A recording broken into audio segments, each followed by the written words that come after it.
اعوذ باللہ من الشیطان الرجیم بسم اللہ الرحمن الرحیم۔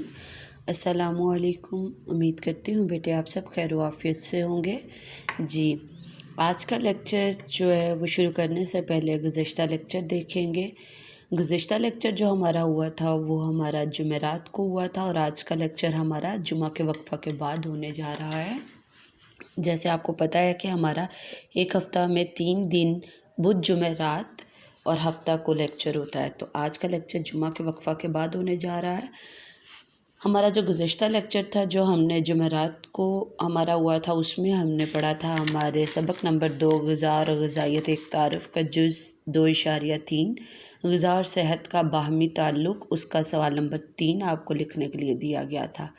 اس سے پہلے ہم نے بدھ کو یہ والا جز شروع کیا تھا 2.3 غذا اور صحت کا باہمی تعلق، اور بدھ کو ہی اس کے تینوں سوالات بنوا دیے گئے تھے، لیکن بدھ کو آپ کو پہلے 2 سوالات لکھنے اور یاد کرنے کے لیے دیے گئے تھے۔ جو گزشتہ ہمارا لیکچر گزرا جمعرات کو، تو جمعرات کو اس کا جو تیسرا سوال ہے وہ دیا گیا تھا آپ کو۔ آج جو ہم پڑھیں گے، آج ہم سبق نمبر 2 کا جز2.4 بنیادی غذائی گروہ۔ بنیادی غذائی گروہ کیا ہے، آج ہم یہ پڑھیں گے۔ بنیادی غذائی گروہ یعنی غذا کے گروہ بنائے گئے ہیں۔ جیسے غذا جو ہے وہ ہم دن بھر میں جو لیتے ہیں، غذا ہر وہ چیز جو ہم کھانے کے لیے استعمال کرتے ہیں، اور غذا کس لیے ضروری ہے، ہمارے جسم، ہماری صحت کو، ہمارے ذہن کو تندرست رکھنے کے لیے غذا ہماری بنیادی ضرورت ہے، اور سب سے اہم ضرورت ہماری غذا ہے۔ غذا جو ہے وہ انسان کو زندہ رکھے ہوئے ہے۔ کوئی انسان اگر 8 سے 10 دن تک غذا نہیں لیتا تو کیا ہوتا ہے کہ وہ مر بھی سکتا ہے۔ تو غذا ہماری سب سے اہم ضرورت ہے۔ غذا جو ہے وہ ہمیں دن بھر کام کرنے کی طاقت دیتی ہے، ہمیں قوت دیتی ہے، ہمیں نہ صرف جسمانی طور پر تندرست رکھتی ہے بلکہ ہمیں ذہنی طور پر بھی غذا ہی تندرست رکھتی ہے، اور دن بھر کام کرنے کی جو طاقت ہے وہ ہمیں اسی غذا سے ہی ملتی ہے۔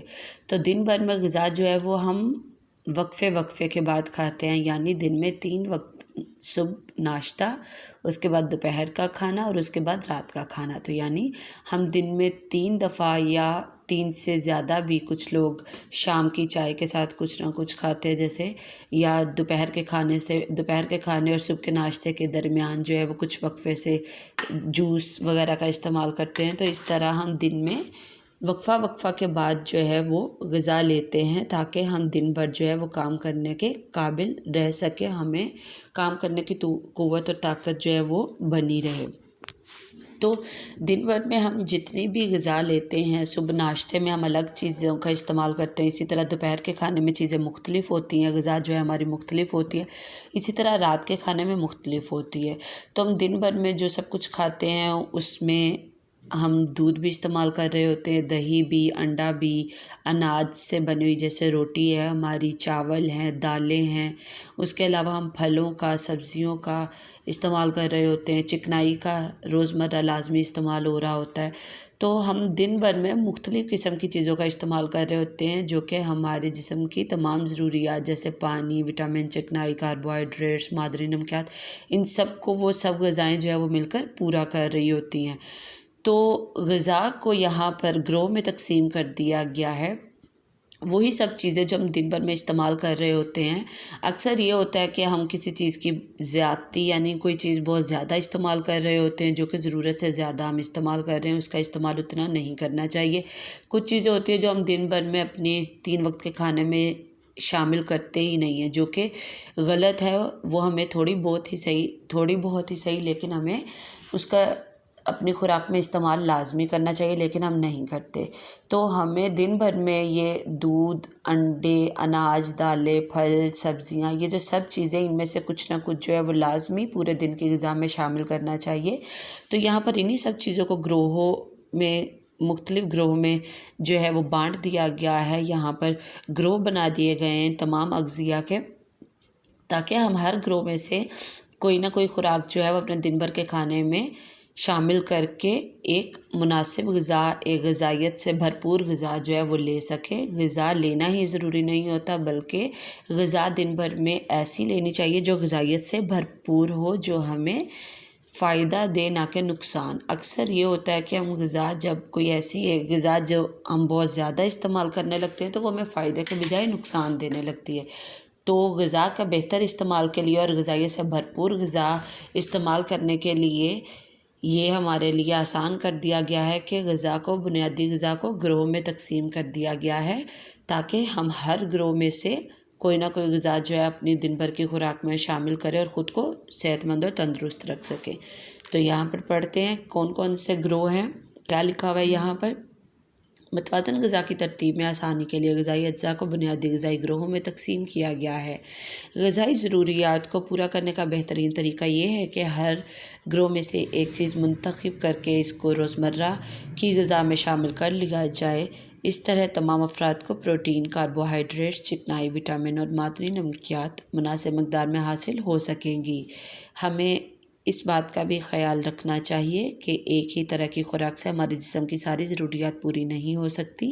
مثال کے طور پر یہ سمجھا جاتا ہے کہ دودھ ایک مکمل غذا ہے، مگر دودھ میں آئرن اور وٹامن سی بالکل نہیں ہوتے، حالانکہ یہ دونوں اجزاء ہماری صحت کے لیے بہت ضروری ہیں۔ بنیادی غذائی گروہ مندرجہ ذیل ہیں۔ اب کون سے وہ گروہ ہیں جس میں سب جو اغذیہ ہے ان کو بانٹ دیا گیا ہے، وہ کون کون سے گروہ ہیں؟ وہ یہاں پر 1 2 3 4 5 گروہ بنا دیے گئے۔ پہلا ہے اناج اور دالوں کا گروہ۔ اناج میں ہمارا جو گندم، جو باجرہ، مکئی، یہ سب روٹی ہم استعمال کرتے ہیں تو وہ سب، اور اس کے علاوہ چاول، یہ سب اناج میں آ جاتا ہے۔ اس کے علاوہ جو ہم دالیں استعمال کرتے ہیں وہ سب دالیں، اناج اور دالوں کا ایک گروہ بنا دیا گیا۔ دوسرا ہے سبزیوں اور پھلوں کا گروہ۔ دن بھر میں ہم سبزی کا کس طرح استعمال کر سکتے ہیں؟ ایک تو ہمارے گھر میں کوئی نہ کوئی سبزی سالن میں ضرور بن جاتی ہے۔ اس کے علاوہ ہم کیا کر سکتے ہیں کہ تازہ سبزیوں کا سلاد بنا کر استعمال کر سکتے ہیں دوپہر کے کھانے میں۔ اگر کسی دن سبزی نہیں بن رہی، گوشت بن گیا یا دال بن گئی ہے، تو اس صورت میں پھر ہم سبزی کا کیسے استعمال کریں؟ تو اس کے لیے یہ طریقہ آسان ہے کہ ہم دوپہر کے کھانے میں سلاد بنا لیں سبزی کا۔ آگے ہے گوشت کا گروہ۔ گوشت کے گروہ میں مرغی، بکرا، اس کے علاوہ مچھلی، یہ سب گوشت آ جاتے ہیں، تو ہمیں کوئی نہ کوئی گوشت جو ہے دن بھر میں لازمی شامل کرنا چاہیے اپنی خوراک میں۔ اس کے بعد ہے دودھ کا گروہ۔ دودھ کا گروہ میں صرف دودھ ہی نہیں آتا، دودھ کا گروہ میں دہی، دودھ سے ہی بنتا ہے دہی۔ اس کے علاوہ ہم دودھ سے بنی ہوئی کوئی بھی چیز، جیسے ہم دہی سے لسی بناتے ہیں، اس کے علاوہ ہم لوگ دودھ سے جو ہے کسٹرڈ بناتے ہیں، کھیر بناتے ہیں۔ تو یہ سب چیزیں جو دودھ سے بنی ہوئی ہوتی ہیں ان کو کسی نہ کسی طرح ہم دودھ سے بنی کوئی نہ کوئی چیز شامل کر سکتے ہیں اپنی خوراک میں۔ اپنی دن بھر کی جو بھی غذا ہے اس میں ہم دودھ یا دودھ سے بنی ہوئی کوئی بھی چیز شامل کر سکتے ہیں۔ اسی طرح اگلا ہے میٹھی اور چکنائی والی اشیاء کا گروہ۔ میٹھی اور چکنائی والی اشیاء، دن بھر میں ہمیں میٹھے کی بھی ضرورت لازمی محسوس ہوتی ہے، لیکن ضرورت سے زیادہ میٹھا نہیں استعمال کرنا چاہیے۔ چکنائی جو ہے وہ بھی ہمارے جسم کی ایک ضرورت ہے، تو وہ ہم اپنا جو بھی دن بھر میں کھانا بناتے ہیں وہ آپ نے دیکھا ہوگا کہ چکنائی روغنیات میں ہی بنتا ہے، تو چکنائی کا استعمال بھی ہمیں مناسب لازمی کرنا چاہیے۔ تو یہ گروہ بنا دیا گیا۔ یہاں پر دیکھیں ایک تصویر آپ کو نظر آ رہی ہے، یہ جو گروہ انہوں نے بنایا اس کو کیا نام ہے؟ غذائی پیرامڈ۔ غذائی پیرامڈ اس کا نام دیا گیا ہے۔ غذائی پیرامڈ یعنی فوڈ پیرامڈ۔ یہاں پر یہ گروہ بنا دیے گئے ہیں، کس طرح؟ یہ دیکھیں، پہلا گروہ ہے میٹھی اور چکنائی والی اشیاء کا، ٹھیک ہے۔ اس کے بعد دوسرے نمبر پر کون سا ہے؟ گوشت کا اور دودھ کا گروہ۔ اس کے بعد ہے پھلوں اور سبزیوں کا گروہ، اور سب سے نیچے جو سب سے بڑا ہے گروہ وہ کون سا؟ اناج دالوں کا گروہ، ٹھیک ہے۔ تو یہ والا جو آج ہم نے پڑھا ہے اس میں 2 ہمارے سوالات بن رہے ہیں۔ پہلا سوال ہمارا بن رہا ہے بنیادی غذائی گروہ کی اہمیت بیان کریں، ٹھیک ہے۔ تو اس کا جواب ہے یہاں شروع سے شروع ہو کے یہاں تک، یہ جہاں آخری صحت کے لیے بہت ضروری ہیں، یہاں تک اس سوال کا جواب ہے۔ بنیادی غذائی گروہ کی اہمیت کا جواب یہاں تک ہے۔ اس کے بعد دوسرا مختصر سوال اس میں بن رہا ہے کہ بنیادی غذائی گروہ کون سے ہیں، ٹھیک ہے۔ بنیادی غذائی گروہ، اگر یہ الگ سے سوال نہیں بھی آتا تو آپ اس کی اہمیت میں یہ پورا بھی لکھ سکتے ہیں، گروہ جو ہے وہ ان کے نام بھی آپ پورا بھی لکھ سکتے ہیں، ٹھیک ہے۔ اس کے علاوہ اس میں الگ سے اگر سوال بنائیں تو یہ والا بنتا ہے کہ بنیادی غذائی گروہ کون سے ہیں، تو اس کا جواب آپ یہ لکھیں گے بنیادی غذائی گروہ مندرجہ ذیل ہے، اور یہ 5 گروہ لکھیں گے، ٹھیک ہے۔ آپ کا کام یہی ہے کہ مشق میں اس سے متعلق کوئی بھی سوال نہیں ہے، تو آپ کا کام یہ ہے کہ یہ جو 2 سوالات بنوائے گئے ہیں، یہ دونوں سوالات آپ نے اپنی کاپی پر لکھنے ہیں، ٹھیک ہے، ایک طرف لکھنے ہیں یہ دونوں سوالات اور دوسری طرف جو ڈرائنگ والا صفحہ ہے اس کے اوپر اب آپ یہ تصویر کہیں سے ڈھونڈیں گے نہیں، نہ ہی یہ تصویر کہیں سے کاٹ کر لگائیں گے، بلکہ آپ کیا کریں گے، آپ یہ جو سیم جو یہ بنا ہوا ہے بالکل آپ اس کی ایسی ہی ڈرائنگ اپنے ڈرائنگ والے صفحہ پر بنائیں گے، ٹھیک ہے۔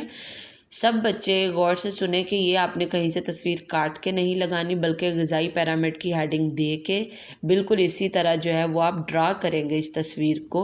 یہ جو اشیاء انہوں نے جس طرح اندر بنائی ہیں اسی طرح آپ ان کو ڈرا کر کے کلرنگ کریں گے، اور اسی طرح ہر گروہ کا نام جو ہے وہ لکھیں گے، اس طرح بے شک ایرو کر کے لکھ لیں، لیبل کر کے، ٹھیک ہے۔